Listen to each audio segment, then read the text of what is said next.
សួស្តីប្រិយមិត្តទាំងអស់គ្នាស្វាគមន៍មកកាន់ Channel ថ្មីរបស់ Admin ហើយប្រិយមិត្តដែលបានចូលមកស្ដាប់សូមកុំភ្លេចជួយ Subscribe ឲ្យ Admin ម្នាក់មួយផងណាដោយសារតែ Channel នេះ Admin ត្រឹមតែបង្កើតទេហើយបើសិនជាប្រិយមិត្តមាននៅក្នុងចិត្តអីចង់ចែករំលែកប្រិយមិត្តអាចផ្ញើមកកាន់ Admin បាននោះ Admin នឹងធ្វើការចែករំលែកជូនទៅកាន់ប្រិយមិត្តឥឡូវនេះដើម្បីកុំឲ្យខាតពេលវេលាយូរយើងមកស្ដាប់ពាក់ព័ន្ធជាមួយនឹងរឿងរបស់បងស្រីម្នាក់ដែលគាត់មានទំនាក់ទំនងស្នេហា6ឆ្នាំជាមួយនឹងសង្សាររបស់គាត់ហើយចង់ដឹងថាតើរឿងរ៉ាវរបស់គាត់ទៅជាយ៉ាងណាឥឡូវនេះមកតាមដានស្ដាប់ជាមួយនឹង Admin ទាំងអស់គ្នា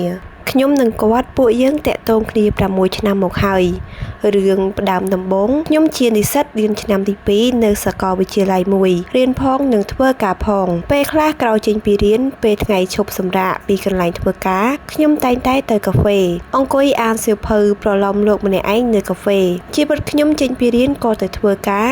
សម្រាប់ពីធ្វើការក៏ទៅអង្គុយទិញអីផឹកនៅកាហ្វេអានសៀវភៅជាដើមហើយដូចជាអត់មានអីផ្លាស់ប្ដូរទេវដ្តជីវិតខ្ញុំវិលចុះវិលឡើងគឺបែបនេះជាយូរមកហើយធម្មតាខ្ញុំជាមនុស្សស្ងប់ស្ងាត់ណាស់ចូលចិត្តទៅណាមកណាម្នាក់ឯងណាមួយក៏មិនសូវសម្បូរមិត្តដូចគេដែរបងស្ដាប់មើលទៅដូចជីវិតខ្ញុំឯកាណាស់មែនទេប៉ុន្តែអត់ទេបងខ្ញុំមានក្តីសុខនឹងជីវិតខ្ញុំបែបនេះណាស់ព្រោះវាសាមញ្ញហើយក៏ស្ងប់សុខល្អទៀតផងប៉ុន្តែជីវិតខ្ញុំក៏បានប្រែប្រួលនៅពេលដែលខ្ញុំបានជួបនឹងបរិសម្នាក់ថ្ងៃមួយសម្រាប់ពីកន្លែងការងារខ្ញុំក៏មកផឹកកាហ្វេដូចធម្មតាអង្គុយផឹកកាហ្វេផងអានប្រឡំលោកផងក្តីសុខខ្លាំងណាស់តែក៏មានបរិសម្នាក់មិនដឹងដើរមកអង្គុយតុជាមួយខ្ញុំពីអង្កលគេក៏បានលន់មាត់សួរខ្ញុំដែលធ្វើឲ្យខ្ញុំភ្ញាក់ព្រឺតជាមួយនឹងសម្លេងមានទឹកដមរបស់គេសួរខ្ញុំថាមើលទៅដូចឃើញចូលចិត្តអានប្រឡំលោកដល់ហើយឃើញអានរហូតអញ្ចឹងអត់ឲ្យភ្នែកសម្រាកមើលអ្នកនៅម្ដុំនេះខ្លះទេអីឮហើយខ្ញុំសែនគ្រឹតនឹងសម្ដីគេសម្បើមណាស់ក្នុងចិត្តគិតចង់ស្ដីឲ្យថា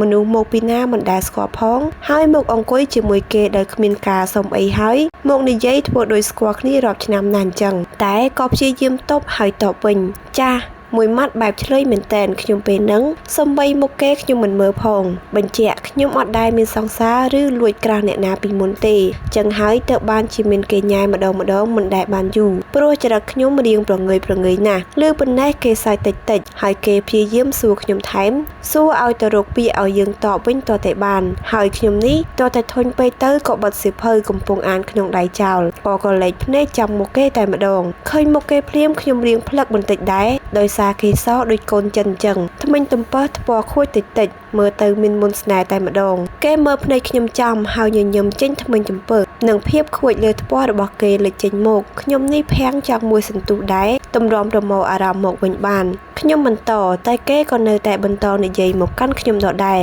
ហើយមកអង្គុយម្នាក់ឯងស្ងាត់អញ្ចឹងអត់អោបសោកទេជួលទេចាំខ្ញុំនៅកំដរព្រោះខ្ញុំក៏មកហាងនឹងម្នាក់ឯងរហូតដែរមិនម៉ាមានគ្នា2នាក់ក៏គ្រាន់បើដែរអីខ្ញុំកាន់តែគ្រឹតនឹងពាក្យលេបខៃរបស់គេកាន់តែខ្លាំងទ្រាំលេងបានក៏ដាក់ពី3ម៉ាត់ទៅវិញទៅយើងដែលស្ដាប់បទបងមានសុខសភាអត់ចំណងជើងម្នាក់ឯងមិនស្លាប់ទេបទហ្នឹងមិនខ្ញុំចឹងចាប់នៅប៉ុណ្ណឹងបើអស់អីហើយខ្ញុំទៅមុនហើយខ្ញុំនៅតែតបបែបឆ្លើយទៅគេមិនខ្វល់ខ្ញុំក៏កាន់កាតាបដើរចេញទៅតែក៏មិនភ្លេចលួចដៀងភ្នែកមើលមុខគេឃើញគេនៅតែលួចញញឹមតិចទំនងខ្នាញ់នឹងសម្ដីខ្ញុំនិយាយទៅគេខ្ញុំនេះឃើញគេញញឹមចឹងអីបេះដូងលួចញាប់ស្ទើរទុកមិនជាប់សកម្មភាពខ្ញុំនៅតែបន្តបែបនេះដដែលតែរឿងដែលប្រែនោះគឺបរិមម្នាក់នោះនៅតែបន្តមកនិយាយជាមួយខ្ញុំមិនដាច់នៅឯហាងកាហ្វេជាញឹកញាប់ជឿទេថាមនុស្សចិត្តរឹងដូចខ្ញុំបែរជាបាក់ចិត្តទៅលើគេដោយមិនដឹងខ្លួនដូចគេថាស្និទ្ធគ្នារាល់ថ្ងៃគង់តែមានថ្ងៃបាក់ចិត្តលើគ្នាមែនយប់មួយខ្ញុំដេកអស់ Facebook សុកក៏សាប់តែឃើញគេ add friend Facebook មកខ្ញុំលេងសើចអីគេមកនិយាយញ៉ាំខ្ញុំនៅហាងកាហ្វេមិនដាច់តែមិនដែលស្គាល់ Facebook គ្នាទេទៅលើកនេះមិនដឹងគេស្គាល់ពីអ្នកណាឃើញហើយខ្ញុំក៏រំភើបដែរនឹងមិនចាំយូរខ្ញុំក៏ចិត្តទទួលមិនទាំងបាន1នាទីសួរបួផងគេក៏ចាប់ផ្ដើមឆាតមកខ្ញុំយប់នោះពួកយើងលេងជាមួយគ្នាជិត3ម៉ោងអារម្មណ៍ខ្ញុំហាក់សប្បាយប្លែកពេលដែលបានឆាតជាមួយគេតាំងពីថ្ងៃនោះមកគេតែងឆាតនិងខលមកខ្ញុំរាល់យប់មិនដែលខានបើទោះបីជាខ្ញុំនិងគេបានជួបគ្នានៅហាងកាហ្វេសឹងរាល់ថ្ងៃក៏ដោយតាក់ទងគ្នាតាមឆាតបែបនេះបាន6ខែគេក៏ដាច់ចិត្តសុំខ្ញុំធ្វើសង្សារខ្ញុំនេះមនុស្សមិនដែលមានសង្សារពីមុនមកផងអាចថាគេជាស្នេហ៍ដំបូងអារម្មណ៍ហោះហើរពេញបន្ទប់សប្បាយចាប់មិនចង់ឈ្នះមិនឲ្យគេចាំយូរទាន់ទេ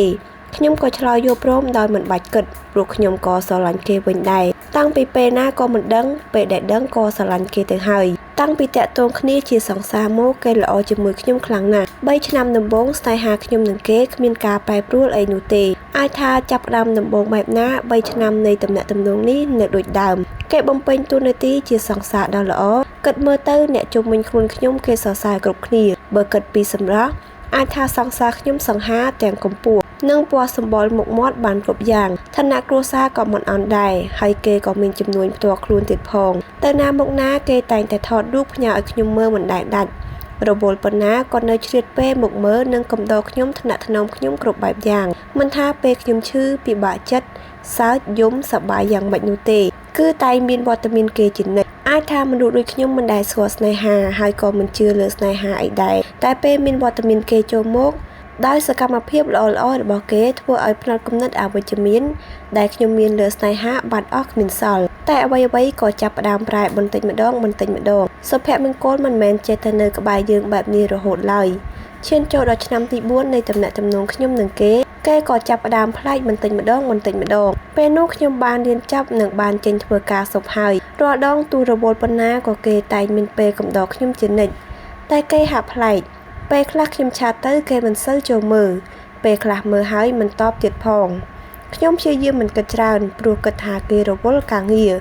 ខ្ញុំក៏នៅតែព្យាយាមឆាតទៅគេដូចដើមសកម្មភាពរបស់គេធ្វើបែបនេះសោះក៏ក្រោះដាក់ខ្ញុំពេញមួយឆ្នាំឈានចូលឆ្នាំទី5នៃស្នេហាខ្ញុំនឹងគេសកម្មភាពគេធ្វើមកលើខ្ញុំរត់តែប្លែកអាចថាដូចមនុស្សពីរផ្សេងគ្នាអញ្ចឹងកុំថាឡើយឆាតទៅមិនចូលមើលពេលខ្លះមើលហើយមិនតបផងខ្លះទៀតមួយសប្តាហ៍អីទៅបានតបខ្ញុំមួយម៉ាត់សួរនាំខ្ញុំដូចពីមុនក៏អត់ពេលខ្ញុំឈឺក៏ទុកចោលមិនមកមើលហើយយកលេខថារវល់គ្រប់ពេលខ្ញុំចាប់ផ្ដើមអន់ចិត្តនឹងគេកាន់តែខ្លាំងពេលខ្លះដេកយំម្នាក់ឯងក៏មានព្រោះគិតថាហេតុអីមនុស្សប្រុសដែលល្អថ្នាក់ថ្នមខ្ញុំដូចព្រះនាងសុកគេក៏ប្រែលឿនដូចមនុស្សពីរផ្សេងគ្នាបែបនេះទំនាក់ទំនង5ឆ្នាំជាមួយគេពួកយើងក៏បានចូលជ្រួលប្រានជាមួយគ្នាច្រើនដងដែរខ្ញុំជឿគេព្រោះខ្ញុំទុកចិត្តគេដោយគេអះអាងថានឹងទទួលខុសត្រូវខ្ញុំដោយទង្វើគេសម្ដែងចេញមកល្អគ្មានទាស់ទើបខ្ញុំទុកចិត្តហ៊ានប្រគល់ខ្លួនប្រានឲ្យគេទាំងមិនអៀនខ្មាស់គេនៅតែបន្តសកម្មភាពសកលក្រក់បែបនេះដាក់ខ្ញុំរហូតដល់ឆ្នាំទី6ខ្ញុំមិនដឹងថាគួររៀបរាប់បែបណាគេដូចជាដាក់ផែនការបង្ហាញទង្វើតាមឆ្នាំឲ្យខ្ញុំរំភើបហើយក៏ឈឺចាប់តាមក្រោយ3ឆ្នាំផ្អែមល្ហែម3ឆ្នាំខ្ញុំដេកបៀមទុកឈឺចាប់នឹងភាពសកលក្រក់របស់គេឈ្មោះជាសង្សារមិនមែន1ឆ្នាំ2ឆ្នាំតែ6ឆ្នាំតែគេទុកខ្ញុំដូចអ្នកដតីដែលជួបប្រទះទេពេលខ្លះ1ខែទៅគេខលមកម្ដងពេលខ្លះ2សប្តាហ៍ទៅឆាសួរសុខទុក្ខខ្ញុំម្ដង2ខែអីទៅមកជួបខ្ញុំមិនដល់1ម៉ោងផងតូចចិត្តនឹងទង្វើគេបែបនេះដោយទ្រាំមិនបានខ្ញុំក៏សម្រេចចិត្តតាមដានគេតាំងពីតាក់ទងគ្នាមកខ្ញុំមិនដែលចេះតាមដានឬបិទសិតគេទេខ្ញុំឲ្យសេរីភាពគេទាំងអស់នឹកស្មានមិនដល់យប់មួយពេលដែលចេញពីធ្វើការខ្ញុំមានអារម្មណ៍ថាដូចអស់កម្លាំងប្លែករួចក៏ឈៀងជិះម៉ូតូទៅទិញអីញ៉ាំចិត្តកន្លែងធ្វើការព្រោះរាល់ដងខ្ញុំមិនដែលទិញម្ហូបគេញ៉ាំទេខ្ញុំធ្វើខ្លួនឯងក៏ពេលតែដោយមានអារម្មណ៍មិនស្រួលខ្លួនក៏ទៅទិញគេញ៉ាំមួយពេលទៅដើរចូលទៅហាងមួយកន្លែងកំពុងកំងម្ហូបខ្ចាប់មកផ្ទះដៃខ្ញុំទាំងសងខាងចាប់ផ្ដើមញ័រទន់ឆ្អឹងទប់មីនុយក្នុងដៃលេងជាប់ព្រោះឃើញសង្សារបណ្ដូលចិត្តដែលខ្ញុំស្រឡាញ់ខ្លាំងកំពុងសើស្នានឹងផ្សេងដែលមិនមែនជាខ្ញុំទឹកភ្នែកខ្ញុំហូរមកដូចទឹកបាក់ទំនប់ខ្លួនទន់ដូចអត់ឆ្អឹងទប់ដល់ថ្នាក់បុគ្គលិកគេសួរបងកើតអីមែនខ្ញុំក៏ថាអត់អីទេបងខ្ញុំអត់សូវស្រួលខ្លួនឆាប់ខ្ចាប់មកបងខ្ញុំទប់លេងជាប់ហើយប្រហែលឮខ្ញុំមិនលើសំឡេងគេក៏ងាកឃើញខ្ញុំកំពុងឈរសម្រក់ទឹកភ្នែកមើលគេដោយចម្ងាយមិនឆ្ងាយពីគ្នាប៉ុន្មានទេគេក៏ដើរមកជួបរួចអូសដៃខ្ញុំចេញក្រៅហាងគេស្ដីឲ្យខ្ញុំច្រើនណាស់ថាខ្ញុំមកធ្វើអីកន្លែងហ្នឹងមិនមកតាមដានគេមែនខ្ញុំទប់លេងជាប់ក៏បញ្ចេញរាល់ចម្ងល់សួរគេទាំងអស់ថាម៉េចបានធ្វើអញ្ចឹងដាក់ខ្ញុំលើកនេះគេឆ្លើយគ្មានឲ្យបាត់សំណួរខ្ញុំមួយទេប្រហែលគេធុញខ្ញុំខ្លាំងហើយខ្ញុំយំហើយយំទៀតទឹកភ្នែកហូររហាមដូចទឹកភ្លៀងបេះដូងទាំងមូលជុកណែនអស់ហើយនិយាយអីក៏លេងចេញគេថាតាមពិតម្នាក់ស្រីដែលគេមកជាមួយនោះជាគូដណ្ដឹងគេចិត្តរៀបការហើយគេស្រឡាញ់គ្នា7ឆ្នាំហើយ